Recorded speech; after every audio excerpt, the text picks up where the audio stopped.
To look at Os Flintstones through the prism of El Soberano Mármol is to confront the paradox of a civilization that laughs at itself while unknowingly revealing the architecture of its own downfall.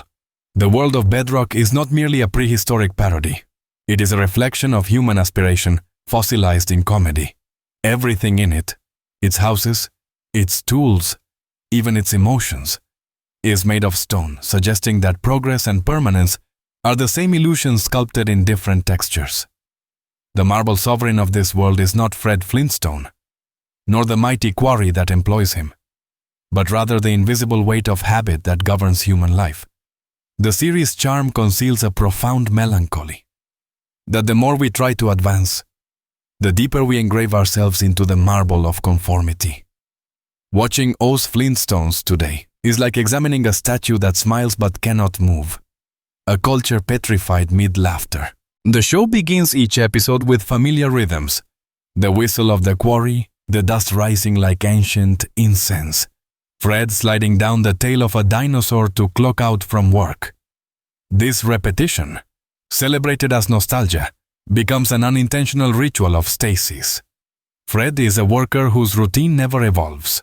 His triumphs are cyclic, his ambitions self-defeating. He seeks promotion and recognition, yet the social structure of Bedrock never allows him to rise beyond his place. His car, powered by his own feet, symbolizes this paradox perfectly. Mobility without progress. The laughter we feel watching his absurd commute hides an uncomfortable truth, that modern existence too often imitates movement while remaining stationary. The marble sovereign rules silently, and its rule is routine. Wilma Flintstone represents a quieter, more flexible intelligence that moves within this rigidity.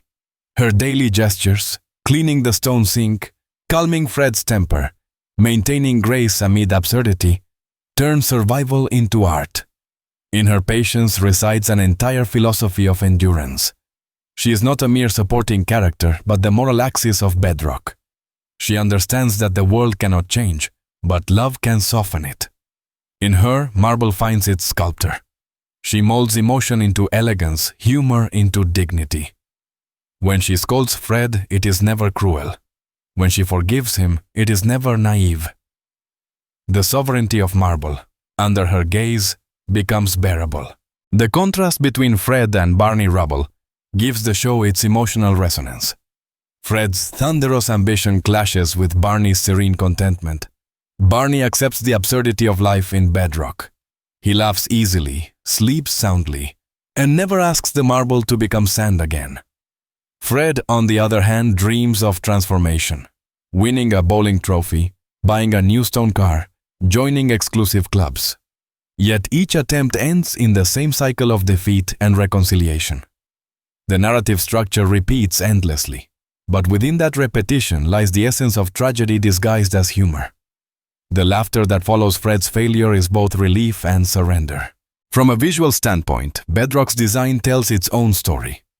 The city is built on layers of prehistoric modernity, stone telephones, fossilized jukeboxes, concrete highways. The animator's imagination created a world where human invention appears both miraculous and grotesque. The creatures used as tools, birds, mammoths, lizards, speak directly to the cost of progress. Their weary expressions, their sighs of complaint, transform background humor into silent protest. The marble civilization thrives, but it does so by enslaving the living. It is an allegory of how comfort is often built upon unseen suffering. Each episode hides within its laughter the faint echo of exploitation, a creature forced to imitate a machine. There is a curious spirituality in the show's materialism. Every object has a soul. Every appliance breathes. This animism transforms Bedrock into a sacred parody of civilization, where the sacred and the absurd coexist. Fred's house, his workplace, his bowling alley, all are temples of the mundane. The act of returning home, greeted by Wilma and pebbles, becomes a ritual of human persistence. In the marble sovereign's realm, happiness is fleeting, but the attempt to find it never stops. That persistence, perhaps, is humanity's true art form. chiseling joy out of stone. Reinterpreting Oz Flintstones through a modern lens reveals how the show anticipated the anxieties of consumer culture. Each episode centers around desire, a new gadget, a promotion, a social event, and the chaos that follows the pursuit of that desire. The lesson is always the same. Possession never brings satisfaction. Fred ends up losing the very comfort he sought, returning home to find Wilma waiting with gentle irony. This circular storytelling mimics the cycles of consumption that define modern life. Bedrock becomes the prototype of suburbia, stable, repetitive, and spiritually restless. The sovereign marble stands not only as a symbol of endurance, but as a monument to futility. The humor of Oz Flintstones relies on rhythm, the rhythm of collapse and recovery. Fred's temper explodes, chaos ensues, and peace is restored just in time for the credits. But this rhythm, beneath its comedic structure, mirrors the emotional exhaustion of working-class life. Every episode is a miniature labor cycle. Effort, failure, reconciliation. The Stone Age laughter masks a modern fatigue. The marble glows, but its polish is made of sweat. One of the most fascinating aspects of the show is how it uses parody as prophecy. Its technology of bones and rocks foreshadows our own obsession with simulation. When Fred watches television carved from granite, the image becomes a satire of mediated existence. Bedrock, despite its prehistory, already lives in the illusion of progress through imitation. This makes Oz Flintstones strangely prophetic. It predicted a time when humans would build entire worlds of convenience that offer connection but deepen solitude. Fred's laughter, echoing in his stone living room, feels increasingly like a lonely sound. On a symbolic level, the marble sovereign represents permanence without purpose.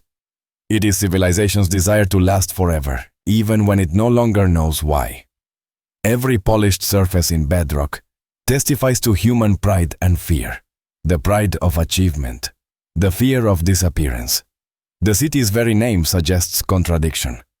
Bedrock, the foundation of existence, yet also the limit of growth. There is nowhere deeper to dig. In that sense, Bedrock becomes the final stage of progress, the endpoint where evolution folds back upon itself. Humanity, having conquered the elements, becomes the element. The show's most memorable scenes are those where time seems to stop. Fred sitting silently after an argument, Wilma looking out a window, the stone sky motionless above. These moments, rare but powerful, remind us that even in a cartoon, stillness carries truth. The sovereign marble demands contemplation. The laughter fades, and we see characters suspended between joy and fatigue. Their stone city, for all its humor, is a museum of emotions that never change. I often think of the closing sequence. Fred locked out of his own house, calling for Wilma, as an allegory of humanity's relationship with its own creation. The builder cannot enter the home he built because he has become alien to it. The sovereign marble excludes its sculptor. That moment, endlessly repeated, becomes a myth of exile. Civilization, the very structure we design for comfort, eventually forgets the shape of the hands that made it. Fred's lonely cry, Wilma, is the voice of man calling to a lost tenderness buried beneath architecture. In the realm of aesthetics, the simplicity of Hanna-Barbera's animation conceals a profound discipline. The limited motion, the repetitive backgrounds, the rhythmic dialogue, all contribute to the sensation of being trapped in a static world. The animators, constrained by technology and budget, unintentionally reinforce the show's central metaphor. That life, even when colorful, often moves in loops. The marble sovereign dictates the form as much as the content. Yet within those constraints, the characters vibrate with warmth. Their movements may be mechanical, but their emotions remain human. That paradox is the secret vitality of Bedrock. From a personal perspective, revisiting Oz Flintstones feels like encountering an artifact of my own memory.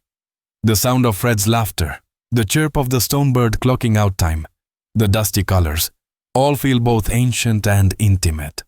Watching it as an adult, I sense the tension between nostalgia and awareness. What once felt funny now feels revealing. The show's humor has aged into philosophy.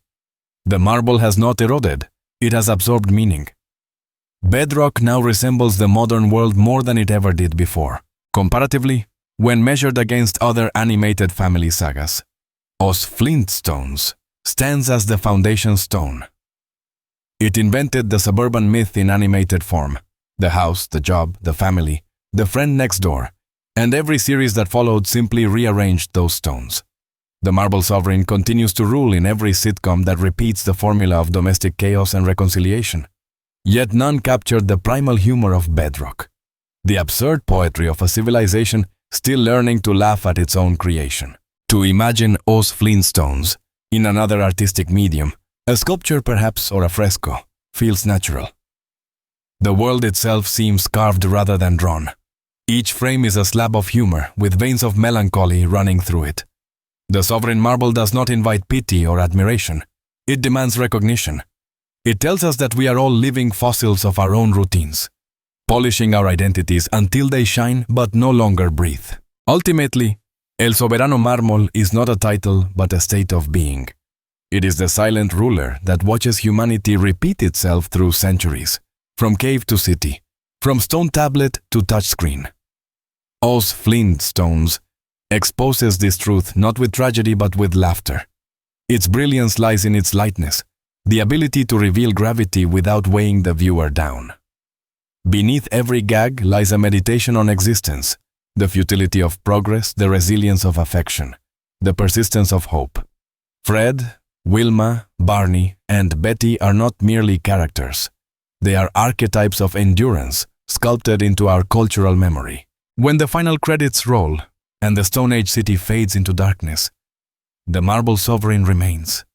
It sits quietly, reflecting the faint echo of laughter. We realize that we too have been living in Bedrock all along, walking on the same polished ground of habit, chasing the same dreams of comfort, mistaking repetition for progress. The sovereign marble is not their ruler, it is ours.